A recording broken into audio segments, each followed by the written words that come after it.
Ketua Komnas HAM Ahmad Taufan Damanik membaca ada kemungkinan mantan Kadif Propam Polri Irjen Ferdy Sambo lolos dari jerat hukum kasus pembunuhan. Sebagaimana diketahui, Ferdy Sambo ini menjadi satu di antara 5 tersangka dalam dugaan pembunuhan berencana pada Brigadir J. Dalam kasus tersebut, Ferdy Sambo diduga memberi perintah menembak Brigadir J pada Baradae yang juga sudah ditetapkan menjadi tersangka. Selain Ferdy Sambo dan Baradae, ada 3 tersangka lainnya yakni istri Ferdy Sambo, Putri Chandrawati, Kuat Ma'ruf, dan juga Bribka RR. Hingga saat ini, motif yang mencuat tentang adanya dugaan pembunuhan tersebut adalah soal pelecehan seksual. Motif tersebut tetap dipertahankan istri Ferdy Sambo dengan TKP di rumah Magelang. Sebelumnya, Baradae yang menjadi eksekutor penembakan Brigadir J membantah jika terjadi baku tembak di Duren 3. Dikatakan Baradae yang sebenarnya terjadi adalah penembakan Brigadir J oleh dirinya atas perintah Ferdy Sambo. Membaca kalimat perintah menembak dari Ferdy Sambo, Ketua Komnas HAM Ahmad Taufan Damanik menyebut bukan berarti harus membunuh Brigadir J.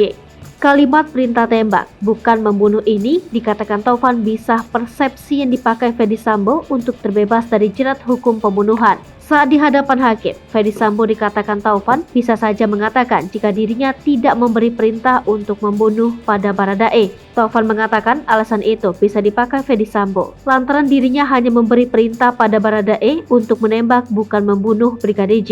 Di dalam persidangan nanti, Taufan menduga Ferdy Sambo akan mengatakan jika dirinya tidak bilang bunuh. Argumentasi Taufan jika perintah penembakan dari Ferdy Sambo bisa jadi menembak di bagian tubuh yang tidak mematikan. Misal, bisa saja perintah menembak itu seperti pada bagian kaki atau juga tangan Brigadir J.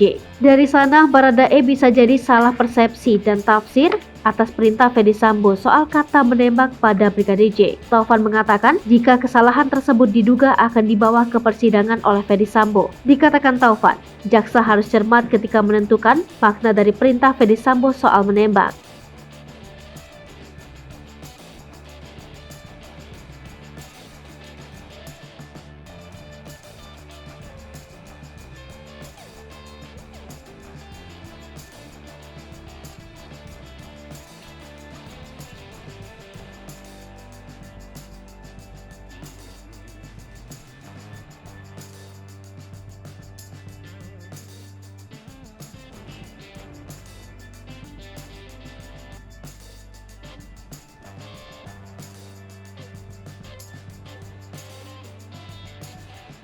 Hai pemirsa Sri Popo TV, jangan lupa komen, like, dan subscribe, serta tonton terus berita-berita terupdate lainnya ya.